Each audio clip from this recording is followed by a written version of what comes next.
Hey everyone!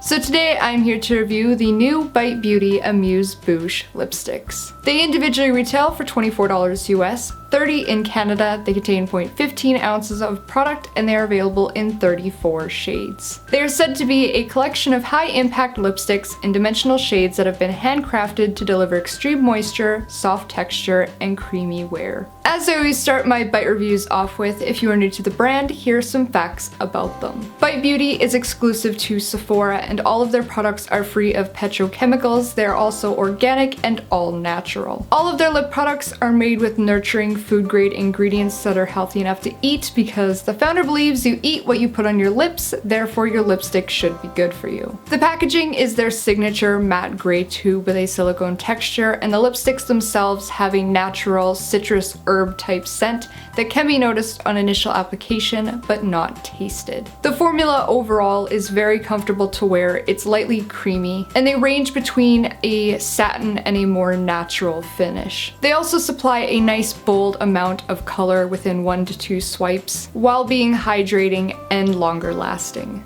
Eggplant is a medium to dark plum with cool undertones and a creamy satin finish. This shade applied smoothly, evenly, and had a lightly creamy texture that made it feel comfortable and hydrating throughout wear. The pigmentation was also mostly opaque and I never had issues with the color moving around or feathering. Eggplant lasted 6.5 hours and left behind a stain. In comparison, Bite Beauty's Barberry was brighter, cooler, and more purple. Bite Beauty's number 10 Boysenberry was brighter, cooler, and more purple. ColourPop's Bad Habit was lighter, warmer, and more matte. And Stila's Aria was warmer, less purple, and matte. Spritzer is a medium muted lavender purple with cool undertones and a creamy satin finish. I found that while the creamier texture didn't cause the color to move around or feather, it did ever so slightly fall into lip lines. However, it was nothing that was noticeable at all at a regular viewing distance. It had great color payoff, applied smoothly, and was comfortable throughout wear. Spritzer lasted 5.5 hours and felt lightly hydrating. In comparison, ColourPop's Molly was lighter, more pink,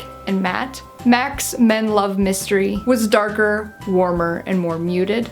And NYX's Playdate was lighter and more lavender. Sugarcane is a light to medium pink with warm undertones and a creamy satin finish. It is also the shade I currently have on today. This shade applied smoothly, evenly, and had great opaque color payoff. The texture was a tad thicker compared to the other shades, which I found did accentuate any dryness or imperfections on the lips. But regardless to that, it was still very comfortable and felt hydrating throughout wear. Sugarcane lasted 4.5 hours before fading. In comparison, Bite Beauty's Cafe was warmer and more peach. ColourPop's Spritz was warmer, more pink, and less glossy. And MAC's Please Me was brighter, warmer, and more pink.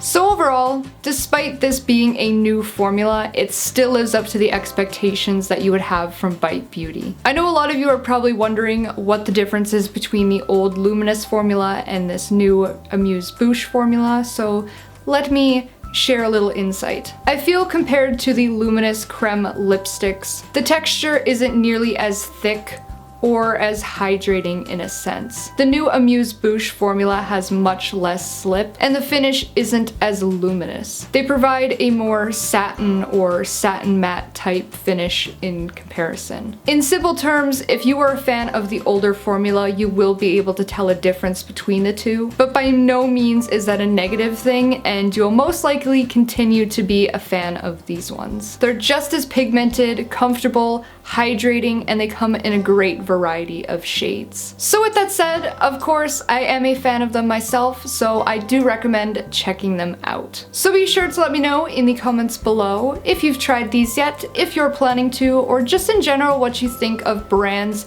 discontinuing products. As always, don't forget to check out my blog for more details, photos, and swatches, as well as like, comment, and subscribe to show your support. If you'd like to give me a follow, I will have all of my social media listed here, as well as down in the description. As I always say, I hope you found this review helpful and hope that you're having a fantastic day, and thank you so much for watching.